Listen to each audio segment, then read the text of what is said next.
franchement, les petits qui regardent, moi, je suis parti de rien. Je suis parti de rien. Avant, j'étais pas fort du tout.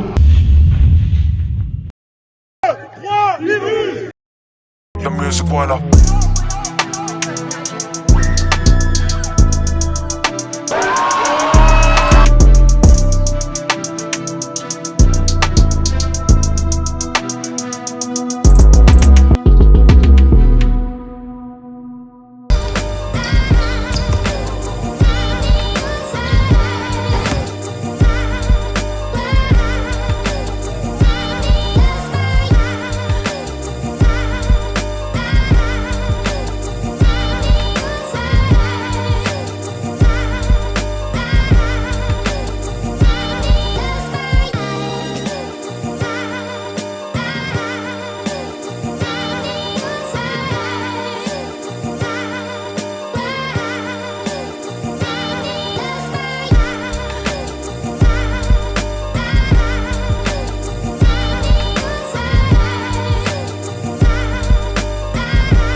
Bon Chris, ça va? Ça va bien?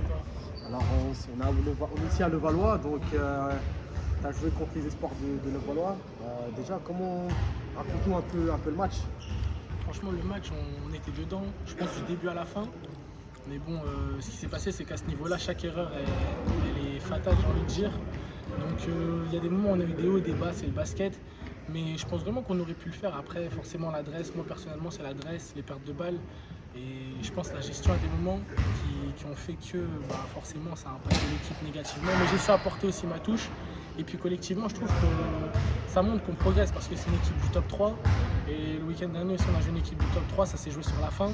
Donc c'est bien, ça donne de la force, j'ai envie de dire, parce que moi, ça prouve qu'on progresse même si on perd. Ça nous donne envie de continuer. Après, c'est vrai que c'est dur mentalement, mais bon, ça fait partie du sport. Hein. Ouais, moi, ce que j'ai bien aimé sur ce match, c'est que vous étiez un peu inférieur physiquement, mais vous étiez là. Vous étiez présent. Et après, c'est vrai qu'il y a eu un creux dans le match. Mais après, je pense que c'est la fatigue qui a joué. Comme vous n'avez pas fait beaucoup de rotation, je pense que ça a joué. Ils avaient des 109 sur le banc qui ont apporté de l'énergie. Mais en tout cas, ouais, c'est là où il y a eu cet écart dans le match. Malheureusement, les tirs ils sont pas rentrés. Et comme tu as dit, il y a eu des détails qui comptent. Mais en tout cas, ouais, on a bien aimé ce que tu as fait. Tu as fait un très bon match. Très bon match. Tu as joué beaucoup aussi. Donc, je sais pas comment tu fais. Non, franchement, sans moi, c'est hyper dur. Après, la frustration, elle est venue à la fin parce que les tirs ne rentraient pas. Comme je l'ai dit, même moi, je me le disais, c'est des tirs que je bosse tous les jours. Après, c'est ça. Hein. Je vais continuer. Et puis, ça fait partie du sport, comme je dis à chaque fois, il faut savoir rebondir. Hein. Donc, je vais juste continuer de bosser et la prochaine fois que je rejoue, ça va rentrer. Hein. C'est la mentale. Chris, on explique aux gens pourquoi on fait ce focus. Donc, du coup, je te laisse te présenter et montrer qui t'es et quel est ton lien avec l'US Ivry aussi. Alors, moi, je suis Christopher Tsamas. Pour ceux qui ne savent pas, j'ai 20 ans. Et je viens d'Ivry, j'ai grandi là-bas pendant 15 ans. Je suis parti aux States à mes 15 ans. Et après, j'ai fait 5 ans là-bas et là, je suis rentré en France suite à une blessure. Donc, je suis allé à Monaco.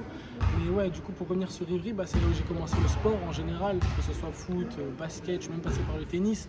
Et vraiment, c'est ce club qui m'a donné l'amour du sport, j'ai envie de dire. Parce que forcément, tu joues avec tes gars, il y a une bonne ambiance et tout, même si forcément dans le basket on n'est pas trop connu, ça te donne envie et ça ouvre des portes. Moi j'ai eu la chance d'être coaché par Medine et Roman, si on regarde ça, et ils m'ont aidé même à aller, je suis allé à Charenton en Benjamin, mais c'est vraiment Ivry qui m'a lancé, c'est là que j'ai rencontré plein de gars, même vous me connaissez depuis que je suis petit. Je me rappelle, il venait en poussant, il dit ah viens je te lave. Bon après il était plus grand que lui forcément. C'est fini, mais même là, on va dire c'est tendu. Non, je rigole, là, il me lave, là. Il me lave, là, pas de discussion. Mais ouais, non, le lien avec Ivry, il est là. Hein. Franchement, c'est ce qu'il m'a fait. Ivry m'a fait. Je m'entraînais à Gosna quand j'étais jeune. Gosna, pendant l'été, même pendant la saison, c'est là où je me suis forgé. Vallon. Du coup, franchement, les petits qui regardent, moi, je suis parti de rien. Je suis parti de rien. Avant, j'étais pas fort du tout. J'ai juste bossé, même à Charenton, on voulait pas me prendre. Mais c'est mon éthique de travail qui a fait que. Parce que j'étais pas extrêmement talentueux, je savais jouer un peu, mais contrairement aux autres de ma génération, j'étais un porteur. Et c'est vraiment le travail qui a fait que j'ai réussi à me démarquer. Et ce même là, à l'heure actuelle, il n'y a pas de secret. Ton passage au stade, parce que moi, je me rappelle, tu devais partir faire un truc AU de base. Et après, je vois que tu restes longtemps au State. Et je me dis, ouais, je suis sûr que Chris, il est parti au State. Et comme tu as dit précédemment, c'est vrai que moi, je ne connaissais pas vraiment ton niveau. Je savais que tu joues en France, mais je ne savais pas si tu avais vraiment un niveau pour les États-Unis. Donc, raconte-nous comment ça s'est fait, cette étape-là. Et comment tu l'as vécu aussi. Bah alors moi, l'amour des States, il a toujours été en moi. Forcément, en regardant les mixtapes, et puis même c'est de la bien basket, on suit la NBA et tout. Et puis à l'époque, je voyais pas trop mon avenir en France, dans le sens où on me disait tout le temps que j'étais trop petit, voilà, trop petit, trop lent, trop ceci, trop cela. On a vu, il y a des joueurs un peu comme San Francisco, c'était pareil aussi. Ouais. Il est parti au State et là, tu regardes, il fait l'équipe de France et tout. C'est ça. Donc moi, j'ai fait un camp aux States et direct, j'ai voulu partir jouer là-bas parce que j'aimais bien le style de jeu. Et puis je voulais m'imprégner, puis j'aimais bien l'anglais. J'avais envie de découvrir autre chose. Du coup, à 15 ans, 14 ans, on va dire, j'ai commencé à dire à mes parents que je voulais partir. Et j'ai fait un camp. Il y a un coach qui m'a repéré. Du coup, je suis parti avec des 2000. Et à partir de là, c'est là que c'est parti. J'ai fait 1 an en Californie, 2 ans dans le Missouri et 2 ans dans le Wyoming. Donc j'ai fait mon lycée là-bas et 2 années à la fac. Et maintenant, je suis là. Et franchement, les States, ça m'a aidé. Ça m'a forgé aussi. Il y a eu plein de hauts et plein de bas, franchement j'ai pas envie de dire que c'était la belle vie, mais je vais pas me plaindre aussi, parce que voilà, ça fait partie de, c'est ce qui m'a fait aujourd'hui, c'est pour ça que je suis là à l'heure actuelle, mais franchement c'était une bonne expérience. Après, comme je l'ai dit, s'il y a des jeunes qui veulent partir, moi je dirais tout le temps, déjà faites du bruit en France et après essayez de partir, parce que moi franchement je suis parti très tôt et j'avais encore des choses à faire en France, donc en soi j'ai pas le regret. Mais faut pas, surtout que maintenant le basket français il évolue de plus en plus, faut vraiment pas cracher sur la France. Donc tu penses qu'il faut vraiment finir sa formation en France, pas avoir quand même une petite avance de formation en France pour pouvoir partir aux États-Unis. Ouais, moi je pense qu'il faut déjà explorer le plus d'opportunités possibles en France. Faut pas se dire ils veulent pas de moi, non, faut bosser, essayer d'aller gratter à droite à gauche et vraiment s'il n'y a rien, essayer de partir. Mais s'il y a un bon centre ici qui forme et tout, qui peut recruter, franchement, faut tenter. Et puis maintenant, il y a les playgrounds pour aller bosser, il y a le one ball, la hoops. Les clubs, ils ouvrent de plus en plus les gymnases, même à Yvry, on peut gratter. Franchement, faut pas avoir l'excuse de il croit pas en moi, donc il faut que j'aille voir ailleurs. Enfin, faut aller voir ailleurs à des moments, mais il faut pas que ce soit ça qui fasse qu'on arrête de bosser ou on se dise c'est mort. Parce qu'il faut persévérer, surtout toi, c'est vraiment ton équipe de travail. Je me rappelle, même quand tu revenais des States, on te battait toujours. Et quand tu voulais revenir, tu dis il faut que ces mecs-là, je les écrase. Et tu as toujours cette mentale de gagner, de ne pas lâcher. Et je sais que même un joueur qui est plus fort que toi, tu ne diras jamais qu'il sera plus fort. C'est ça, c'est la mentale. Et franchement, c'est ce qui m'a fait. Moi, j'ai vu, en fait, du moment que j'ai vu que mon travail est payé sur le terrain, c'est à partir de là que j'ai mis ça en numéro 1, tu vois, le mental du staff. C'est parce que c'est ça, j'ai vu depuis que je suis petit, quand je travaillais ma main gauche, au début c'était chaud, je voyais pas les résultats. Après, je commence à voir les résultats, tu te dis. Il a mis un très beau main gauche. Tu vois, tu te dis, si je bosse la main gauche, ça va faire que, tu vois. Donc après, tu te dis, mon tir, tu vois, je tirais pas. Bon, là, le tir c'était chaud. Mais aujourd'hui, je suis à droit et je suis connu pour ça. C'est parce que j'ai passé des heures et des heures et des heures à tirer, tu vois. Je me souviens, quand j'étais à Charenton, on avait dû me prendre en individuel pour passer mon tir parce que je tirais pas. Je suis passé à là. Après, j'ai pris les reps et tout. Tu reviens vraiment loin en fait. C'est ça. Le travail, les gens. C'est pour ça qu'il faut travailler. Sans travail, t'as rien. Explique-nous ton retour en France à la Monaco, comment ça s'est fait? Franchement, ça s'est fait au dernier moment. De base, je rejoins N3 à Agen. Et comme tu l'as dit, la persévérance, c'est que j'ai continué de bosser malgré le fait que j'avais pas de club. Et du jour au lendemain, le coach m'appelle et me dit j'ai besoin d'un meneur. Du coup, j'ai sauté sur l'opportunité directe. Et donc, j'y suis allé. Et forcément, nouvelle équipe, nouveau club et tout. Donc au début, c'était dur, l'adaptation au basket français, basket européen, qui est différent. Mais franchement, ça fait du bien. Chaque jour, je me rends compte de la chance que j'ai d'être parti de N3 à Esport dans un club comme ça et pouvoir voir les pros. Des gens, tu vois Mike James, tu t'entraînes avec eux. Ouais, je vois Mike James, franchement. Tu vois, c'est pour ça la persévérance, c'est un joueur en plus que je regardais quand j'étais aux States. Je me disais, c'est Cherki et tout. Et du jour au lendemain, quand je suis dans le désespoir, on m'appelle pour venir jouer ici. Donc même si forcément je suis pas dans leur effectif, j'ai pu m'entraîner. Les gars, je peux leur parler, je peux poser des questions. Puis franchement, c'est cool, tu vois. Tu les vois bosser, ça te donne encore plus envie de... Et qu'est-ce que tu vises sur le long terme? Parce que je sais que tu es l'un des meilleurs tireurs du championnat espoir, si je ne me trompe pas. Tu as un bon pourcentage. Et du coup, qu'est-ce que tu vises toi plus tard à long terme? Franchement, moi, forcément, c'est le niveau pro. Après, je sais pas si je vais rester en France ou retourner aux States, mais je me concentre pas sur ça. Moi, j'essaie d'être au jour le jour. Donc, gagner les matchs ici déjà, progresser individuellement, prendre ce que je peux prendre. Et après, on verra, les portes elles vont s'ouvrir. C'est comme ça. Si je travaille et je fais mon taf sur le terrain, les gens ils vont venir à moi. Donc après, on verra les opportunités. Mais pour l'instant, je vise le niveau pro.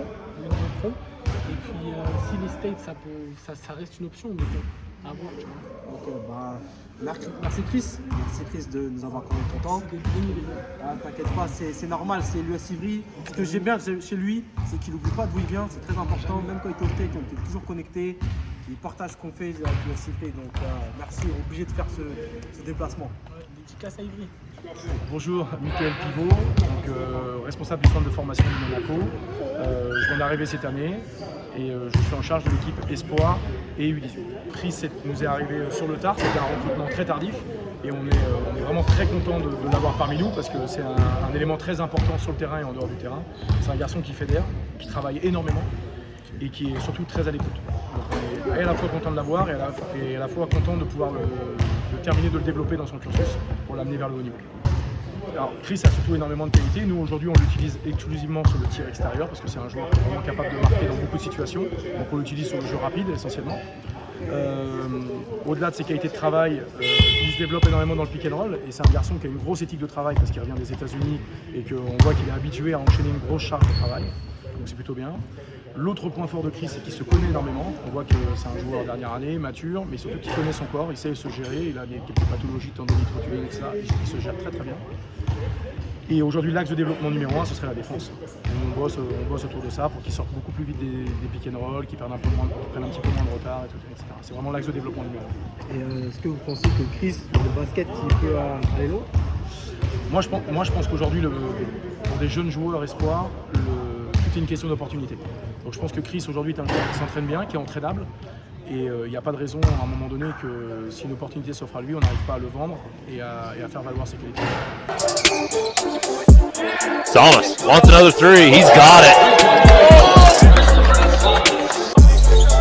Q up top to Humphrey. Great jump. He can jump a little bit. Oh yeah, he does. Sure, the whole nation has seen it last week.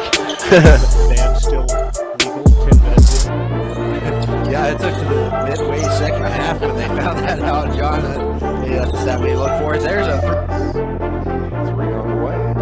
It's good. Placement, no good. Oh boy, the Platte River open there. Get him. Ouch. Well, Easter's just feeling 11 on the clock.